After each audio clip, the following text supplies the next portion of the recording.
नागालैंड के मौंट जिले में सुरक्षा बलों की फायरिंग में 13 स्थानीय लोगों की मौत, लोगों ने के उग्रवादी संगठन से जुड़े होने की आशंका। सीएम ने दिए एसआईटी जांच के आदेश। सिंधिया पर दिग्विजय सिंह का हमला, कहा इतिहास साक्षी है, एक व्यक्ति गद्दारी करता है तो उसकी पीढ़ियां भी ऐसा ही करती हैं।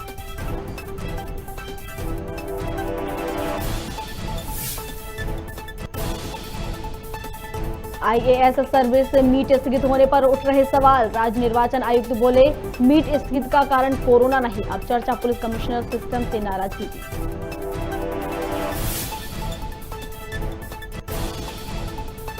पंचायत चुनाव की घोषणा के बाद प्रदेश अध्यक्ष वी डी शर्मा का कांग्रेस पर तंज, कहा कांग्रेस को सता रहा हार का डर, जनता चुनावों में करेगी कांग्रेस का हिसाब किताब।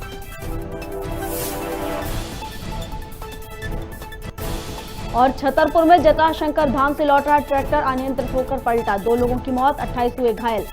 विधायक ने घायलों के स्वास्थ्य संबंधित व्यवस्थाओं के दिए निर्देश।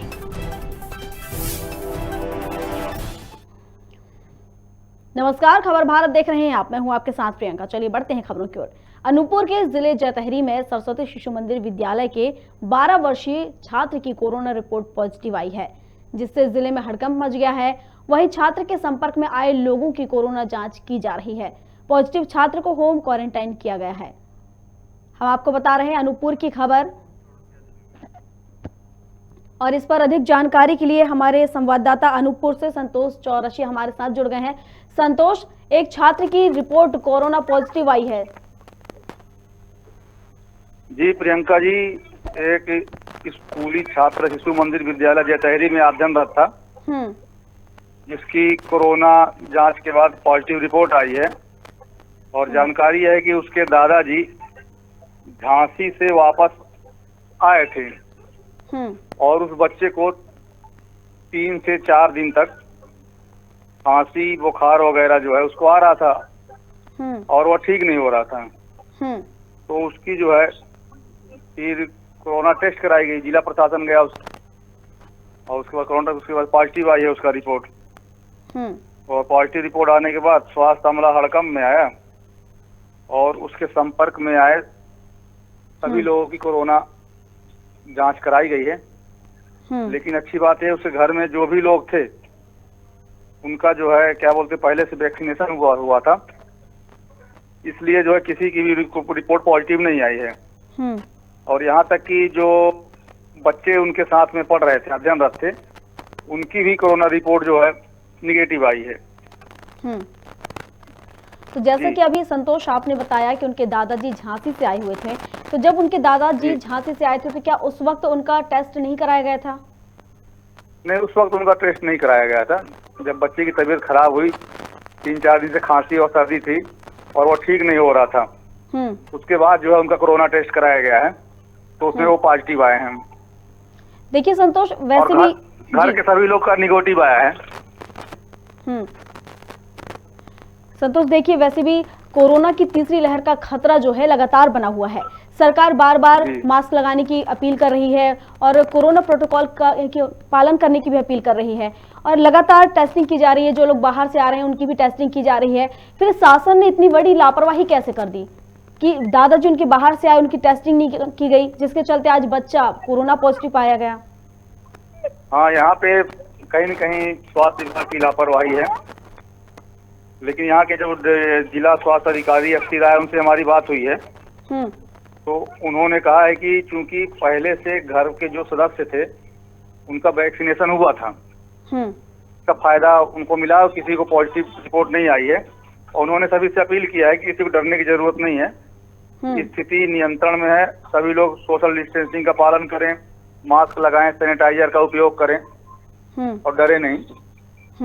जी, तो क्या बच्चा लगातार स्कूल जा रहा था इस वक्त भी? जी हाँ, बच्चा स्कूल जा रहा था। तो क्या सरकार के द्वारा, प्रशासन के द्वारा वहाँ जो छात्र हैं, जो उस छात्र के संपर्क में आए हैं, उन लोगों की टेस्टिंग कराई गई है? हाँ, उनका टेस्टिंग कराया जा रहा है, लेकिन जो इनके क्या कोई और छात्र भी पॉजिटिव आया है? उनका टेस्टिंग कराया गया, उनकी रिपोर्ट अभी अभी आई है। उनका कहना है कि उनका सभी की रिपोर्ट निगेटिव आई है। जी, जो मतलब स्वास्थ्य विभाग का कहना है कि खतरे की कोई बात नहीं है। इस पूरे मामले को लेकर आपकी प्रशासन से कोई बात हुई है? जी, मेरी यहाँ के जिला स्वास्थ्य अधिकारी एसटी राय से बात हुई है। तो उन्होंने कहा है कि वही नियम का पालन करें, डरे नहीं, कोई स्थिति हमारे नियंत्रण में है। जी संतोष, बहुत शुक्रिया आपका हमारे साथ जुड़ने के लिए। जी हम बता रहे थे आपको अनूपपुर की खबर, जहां पर एक छात्र की रिपोर्ट पॉजिटिव आई है। उसके दादाजी बाहर से आए हुए थे, जिसके बाद से बच्चे को सर्दी जुकाम खांसी हुआ और उसके बाद उसकी जांच कराई गई, जहां पर उसकी रिपोर्ट कोरोना पॉजिटिव आई है। और छात्र के संपर्क में आए हुए लोगों की भी रिपोर्ट कराई गई है। उसके बाद सभी लोग निगेटिव आए हैं, बताया जा रहा है ऐसा, और बाकी कुछ की रिपोर्ट्स आनी बाकी है। उसके बाद ही पूरी जानकारी सामने आएगी।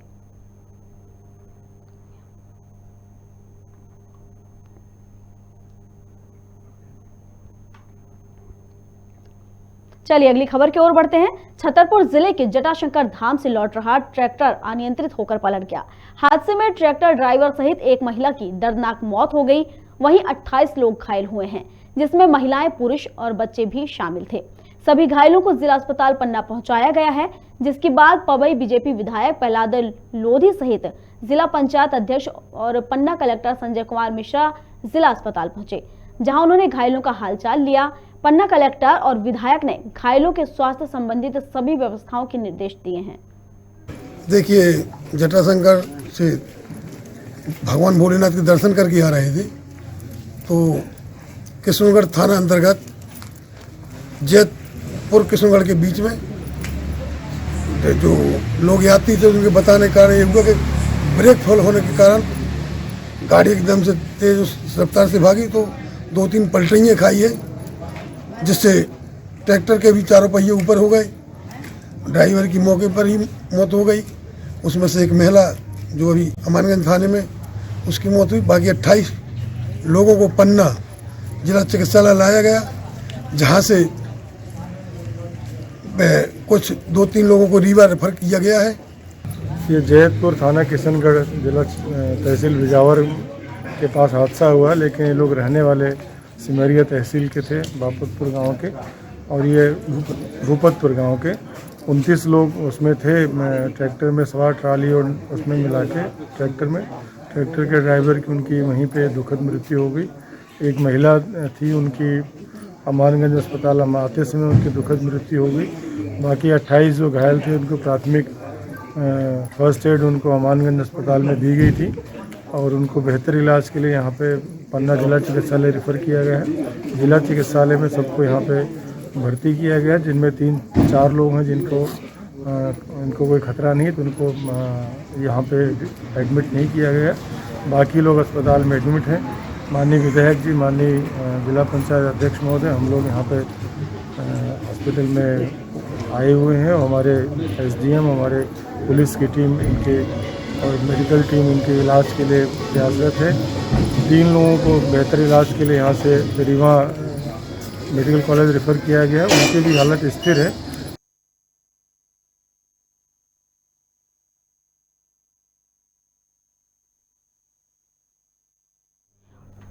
और इस घटना पर अधिक जानकारी के लिए पन्ना से टाइगर खान हमारे साथ, हमारे संवाददाता जुड़ गए हैं।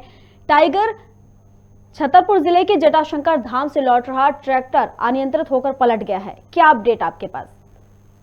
जी प्रियंका जी, मैं आपको बता दूं, ये पूरा मामला है छतरपुर जिले के जैतपुरा सुनवानी के अंतर्गत ये घटना हुई है। और ये देर रात एक बड़ी घटना हुई है, जिसमें 28 लोग लगभग घायल हुए हैं, जिसमें से महिलाएं, बच्चे और पुरुष भी शामिल हैं, जिसमें से एक महिला और एक बच्चे की मौके पर ही दर्दनाक मौत हो चुकी है। हालांकि पुलिस और प्रशासन पूरे मामले की जांच में जुटा हुआ है, और कहीं ना कहीं इस मामले को लेकर RTO और यातायात विभाग कहीं ना कहीं इसका दोषी माना जा सकता है। लगातार ओवरलोडिंग का ट्रैक्टर और ट्राली और टैक्सियों में लोग ओवरलोडिंग करके जाते हैं और कहीं ना कहीं हादसे का शिकार होते हैं। प्रियंका, तो जो ये वाहन अनियंत्रित होकर पलटा है, तो क्या ये तेज रफ्तार से चल रहा था?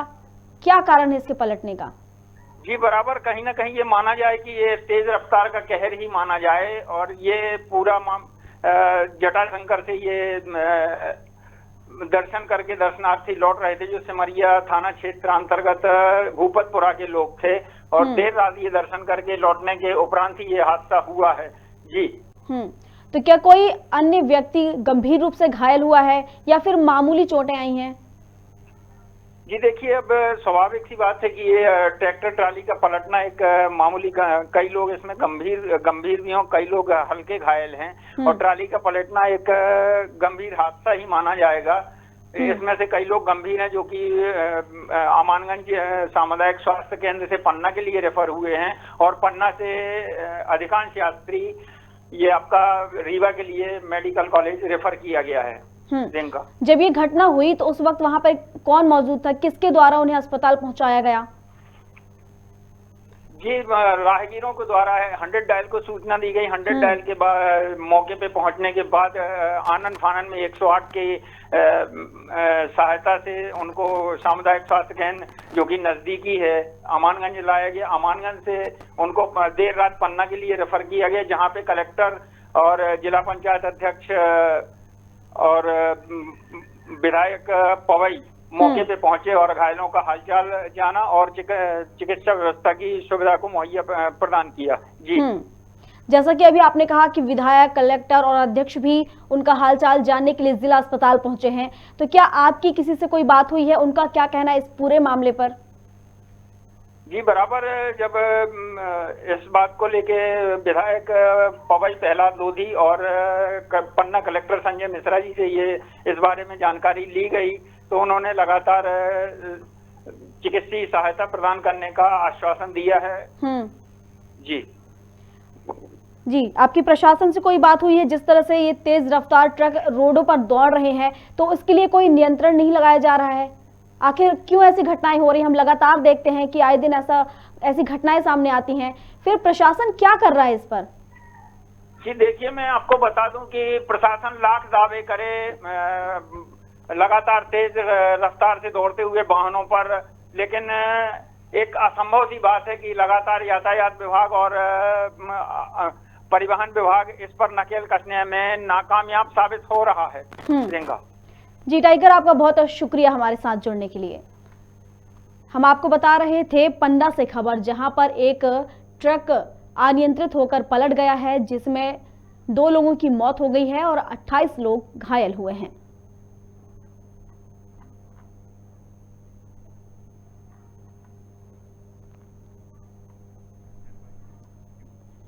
चलिए और अब अगली खबर की ओर बढ़ते हैं, जहां पंचायत चुनाव की घोषणा पर कांग्रेस के सवाल उठाने पर बीजेपी के प्रदेश अध्यक्ष विष्णुदत्त शर्मा ने कहा कि कांग्रेस ने जो परिसीमन किया था उसमें व्यापक विसंगतियां थीं। जहां एक आरक्षण की बात है, एक नियत समय अवधि के दौरान तक अगर इम्प्लीमेंट नहीं होता तो वह स्वतः ही खत्म हो जाता है। वहीं पंचायत चुनाव को लेकर शर्मा बोले कि घोषणा के पहले ही दिन असंवैधानिक बताकर कांग्रेस को हार का भय सताने लगा है। इन चुनावों में भी जनता कांग्रेस का हिसाब किताब करेगी। चुनाव आयोग ने चुनाव की तारीख घोषित की है, सरकार ये बीजेपी ने नहीं की है। और मुझे पूर्ण विश्वास है कि इस चुनाव में आगामी आने वाले जो 3 चरणों में चुनाव होंगे, ये चुनाव सिंबल पर नहीं होते, दलगत आधार पर ये चुनाव नहीं होते, लेकिन भारतीय जनता पार्टी के हमारे कार्यकर्ता हर पंचायत में, हर बूथ पर अथक मेहनत के साथ काम कर रहे हैं।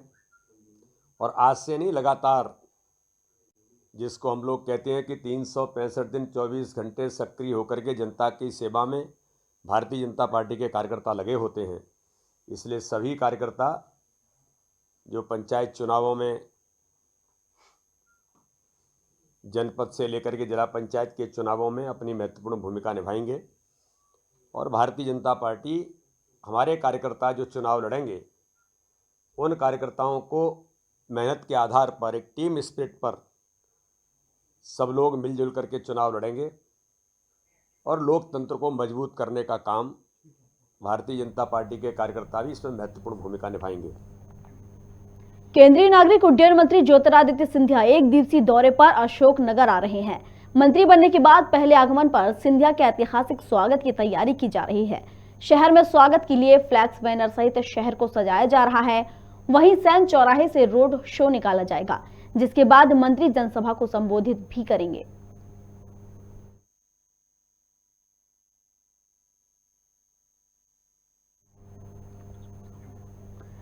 स्वर्गीय कैलाश प्रसून सारंग की स्मृति में आयोजित निःशुल्क चिकित्सा शिविर में plastic surgeon doctor Ashok Gupta, doctor Amit Maydev समेत मुंबई, दिल्ली सहित देश के प्रसिद्ध डॉक्टरों की टीम ने भोपाल और अन्य जिलों के नागरिकों को निःशुल्क परामर्श दिया।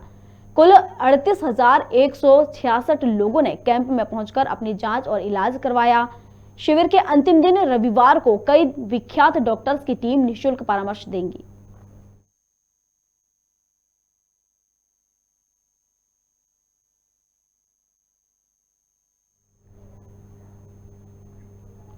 बैरसिया में कोविड से जुड़े हुए काम बंद करने हेतु आशा कार्यकर्ताओं ने खंड चिकित्सा अधिकारी के नाम BCM इंचार्ज प्रवीण मालवीय को आवेदन दिया है।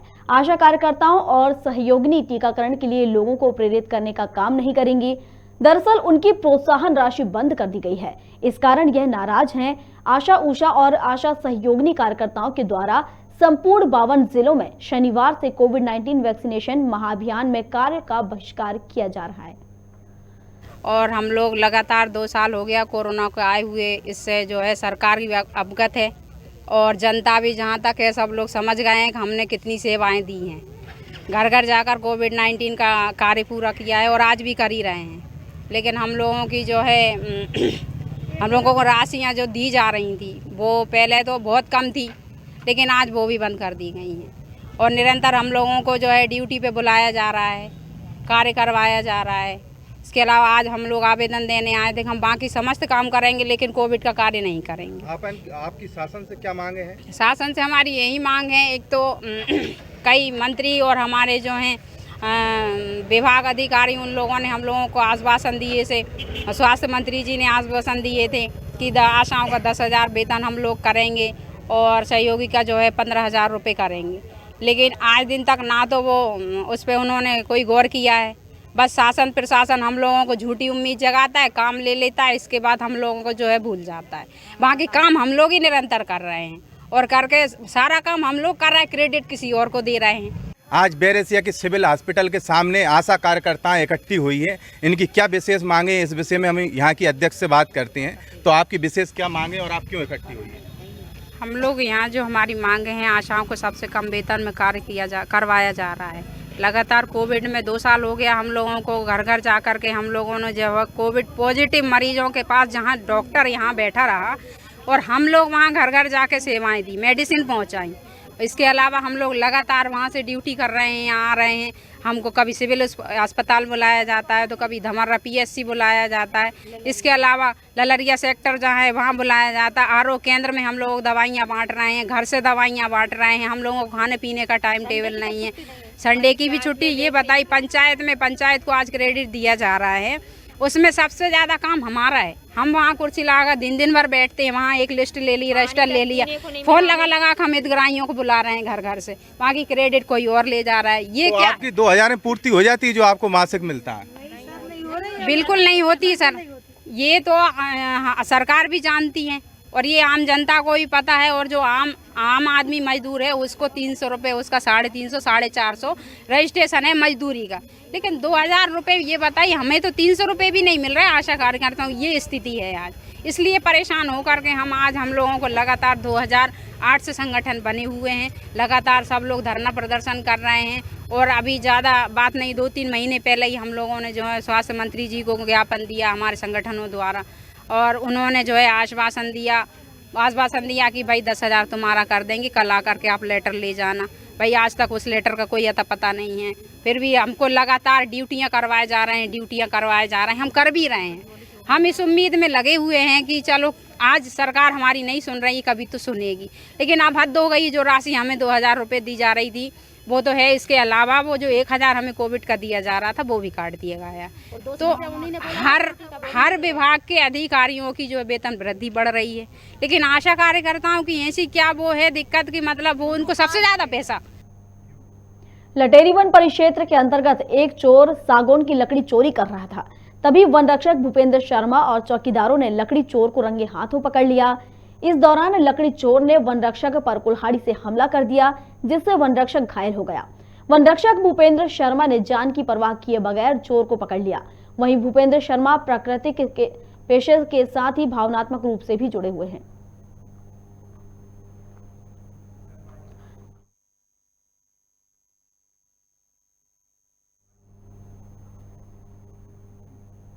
कोरोना के नए वेरिएंट ओमिक्रॉन ने दुनिया भर में दहशत फैला दी है। ओमिक्रॉन वायरस को लेकर मंदसौर जिला स्वास्थ्य विभाग भी अलर्ट मोड पर आ गया है।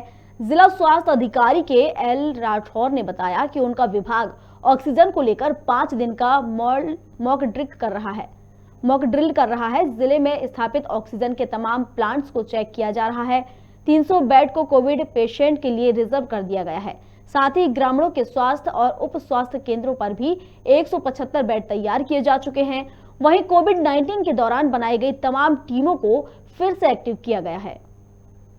हाँ, हमारे जो है देश के अंदर, बेंगलोर के अंदर जो है ओमिक्रॉन वायरस ने अपनी दस्तक दे दी है। 2 केस अभी मालूम पड़े हैं और इसको लेके राज्य शासन द्वारा और जिला स्तर पर भी तैयारियां की जा रही है। दिशा निर्देश बराबर प्राप्त हो रहे हैं। उसके अनुसार हमने जो है बेड, जो ऑक्सीजन बेड है, उनकी पूरी व्यवस्था कर ली है। इसके साथ ही ऑक्सीजन प्लांट इनका जो है लगातार 5 दिन तक मॉक ड्रिल चल रहा है और हम उसको चला के देख रहे हैं कि ये बराबर काम करेंगे। इसके अलावा ऑक्सीजन कंसनट्रेटर है, इनको भी हम चला के देख रहे हैं कि कितने ये वर्क कर रहे हैं, कितनों को रिपेयरिंग की ज़रूरत है। इसके अलावा ऑक्सीजन सिलेंडर की व्यवस्था भी हमारे पास भरपूर है, हमने सब भरवा के रखे हुए हैं। और जो है सामुदायिक स्वास्थ्य केंद्र लेवल पे सब दूर ऑक्सीजन पॉइंट लगा चुके हैं और जिला स्तर पे जो है लगभग 300 बेड हमने जो है कोरोना के लिए ऑक्सीजन बेड सुरक्षित कर रखे हैं। और 175 बेड हमने जो है ग्रामीण क्षेत्रों में जो CSC है, PSC है, उनमें भी हमने रिजर्व करके रखे हुए हैं। और इसके अलावा जो है कोविड कमांड कंट्रोल रूम जो है, उस जो डिस्ट्रिक्ट लेवल पे और ब्लॉक लेवल पे जो बने हुए हैं, उनको हम जो है एक्टिवेट कर रहे हैं। RRT टीम जो पहले काम कर रही थी, उनको फिर से हम पुनर्गठन कर रहे हैं। इसके अलावा जो है सर्विलेंस टीम जो ग्रामीण स्तर पर चल रही थी, हम उनको भी एक्टिव कर रहे हैं। किल कोरोना टीम जो थी, उनको भी हम एक्टिव कर रहे हैं। कॉन्टैक्ट ट्रेसिंग टीम जो बनी हुई थी, हम उनको भी एक्टिव कर रहे हैं। और क्राइसिस मैनेजमेंट की जो बैठक है, वो हमने जिला स्तर पर भी कर ली है और प्रभारी मंत्री के साथ भी अभी हम करने जा रहे हैं और डॉक्टर साहब के साथ भी कर ली है। और मुख्यमंत्री जी जो निर्देश दिए हैं, उनका हम जो भी निर्देश दिए हैं, हम उनका पालन कर रहे हैं और उसको इम्प्लीमेंट कर रहे हैं। इसके अलावा जो है वैक्सीनेशन का कार्य हम तेज़ी से कर रहे हैं और सेकंड डोज के लिए फिर से नई डेट भी आ गई हैं। 8 तारीख और 15 तारीख और 22 तारीख को फिर महाअभियान होगा और उसमें हम ज़्यादा से ज़्यादा करने की कोशिश करेंगे। प्रदेश में इन दिनों निवाड़ी के पृथ्वीपुर के DSP की शादी चर्चा का विषय बनी हुई है। निवाड़ी जिले के पृथ्वीपुर DSP संतोष पटेल साइकिल पर अपनी दुल्हनियां लेकर आए। इतना ही नहीं, उन्होंने संस्कृति और संस्कारों को ध्यान में रखते हुए हिंदू परंपराओं की उन सभी मान्यताओं और रस्मों को भी इतनी सादगी से पूरा किया कि हर कोई उनकी तारीफ करते नहीं थक रहा है। इसका वीडियो भी सोशल मीडिया पर तेजी से वायरल हो रहा है।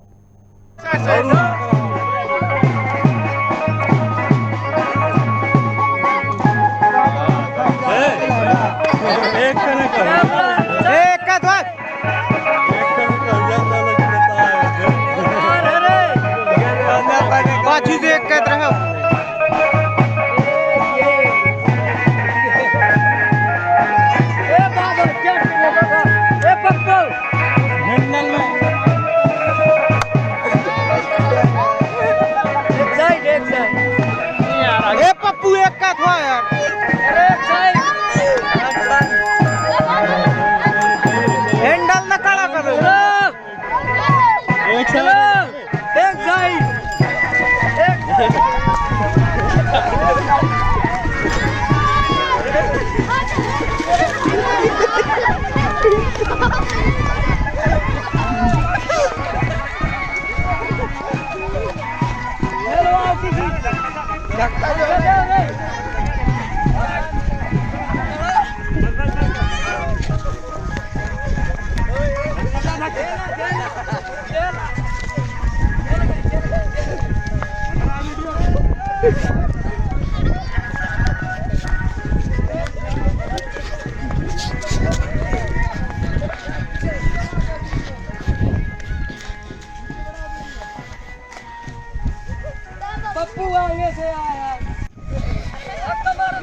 फोटो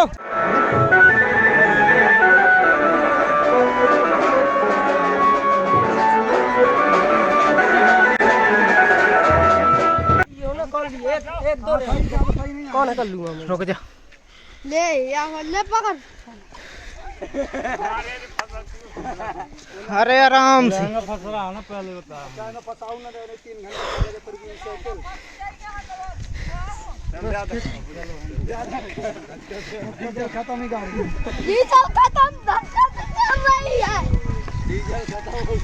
बस बस यहीं ओके। पृथ्वीपुर के वार्ड क्रमांक 11 और 12 जेर गांव की आदिवासी बस्ती का हाल बेहाल है। यहां के रहवासी को पिछले एक सप्ताह से बिजली नहीं मिल रही है। बस्ती के लोगों ने नगर पंचायत अधिकारियों और विभाग के अधिकारियों पर लापरवाही का आरोप लगाया है। बताया जा रहा है कि लोगों से बिल लगातार वसूला जा रहा है, लेकिन उसके बाद भी कनेक्शन लगातार काट दिए जाते हैं। उन्होंने कहा कि समस्या का समाधान नहीं किया गया तो लोग सड़कों पर उतरने के लिए मजबूर होंगे। यहाँ पे लाइट नहीं है 8 दिन से। अच्छा। तो पानी भी नहीं आता। यहाँ पे पानी की खेप लिए सब में फिरते रहे, हम लोग कोई सुनवाई नहीं करता। यहाँ पे शिकायत कई बार जाती है नगर पालिका में, बोलते हैं कि आ जाएगी समस्या आपकी हल हो जाएगी, मगर कोई सुनता ही नहीं है। हमारी आदिवासी है, हमारी समस्या क्या है भाई साहब, एक कनेक्शन बत्ती दी जाएगी, एक कनेक्शन बत्ती। और परसों हमारी एक जनी मांस को रात में सांप ने काट खाया है क्या नहीं, और सपेरा ने बचाया है। रेलगाड़ी के इंजन को ट्रक से सड़क पर सफर करते हुए देखने वालों के लिए कौतूहल का विषय बना रहा। रेलवे स्टेशन तक सड़क मार्ग से डीजल इंजन मुंबई से ट्रक द्वारा शुक्रवार को सतना लाया गया, जिसे सर्कुलेटिंग एरिया में ऑटो स्टैंड के पास हेरिटेज इंजन के रूप में स्थापित किया जाएगा। बता दें कि यह इंजन 35 साल से रेलवे की सेवा में नहीं है। 1200 किलोमीटर से ज्यादा की दूरी तय कर करीब 140 टन वजनी यह इंजन 5वें दिन सतना पहुंचा, जिसकी साज सज्जा करने के बाद ऐतिहासिक धरोहर के रूप में इसे स्थापित किया जाएगा।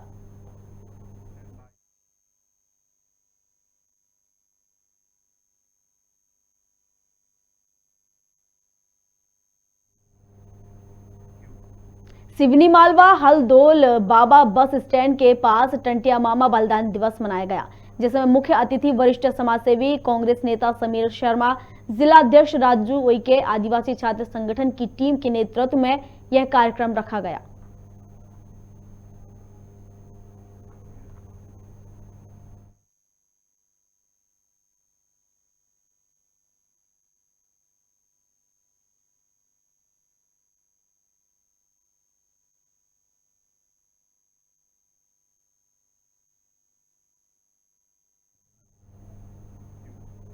खबर भारत में खबरों का सिलसिला लगातार जारी है। अधिक अपडेट्स के लिए आप बने रहिए हमारे साथ और देखते रहिए खबर भारत। नमस्कार।